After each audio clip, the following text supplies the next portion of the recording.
തിരുവനന്തപുരത്ത് 19 മണിക്കൂർ കുട്ടിയെ കാണാതായ സംഭവത്തിൽ കൂടുതൽ പരിശോധനയ്ക്ക് പോലീസ്.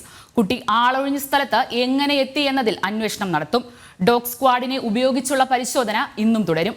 അതേസമയം SIT ആശുപത്രിയിൽ നിരീക്ഷണത്തിലുള്ള കുട്ടിയെ ഇന്ന് ഡിസ്ചാർജ് ചെയ്യും.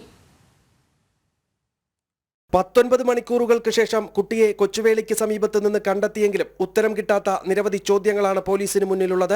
താമസ സ്ഥലത്തു നിന്നും 1/2 കിലോമീറ്റർ അപ്പുറത്തുള്ള ആളൊഴിഞ്ഞ ഓടയിൽ നിന്നാണ് കുട്ടിയെ കണ്ടെത്തിയത്. കുട്ടി എങ്ങനെ ഇവിടെ എത്തി എന്നതിൽ പോലീസ് ഇന്ന് കൂടുതൽ പരിശോധന നടത്തും. ഡോഗ് സ്ക്വാഡിനെ ഉപയോഗിച്ച് ഇന്നും പരിശോധന തുടരാനാണ് തീരുമാനം. കഴിഞ്ഞ ദിവസം രാത്രി നടത്തിയ പരിശോധനയിൽ പോലീസ് നായ ചാക്ക ഭാഗത്തു നിന്നും ഓടി വടക്കേവിളാകം ഭാഗം വരെ എത്തിയിരുന്നു. കുട്ടിയെ തട്ടിയെടുത്തതിനു ശേഷം ആരും കാണാതെ ഉപേക്ഷിച്ചതാണോ എന്നതാണ് സംശയം. പ്രതിയെക്കുറിച്ചുള്ള സൂചന ലഭിച്ചതായും വിവരമുണ്ട്. അതേസമയം SIT ആശുപത്രിയിൽ നിരീക്ഷണത്തിലുള്ള കുട്ടിയെ ഇന്ന് ഡിസ്ചാർജ് ചെയ്യും. ആരോഗ്യനില തൃപ്തികരമെന്നാണ് ആശുപത്രി അധികൃതർ നൽകുന്ന വിവരം.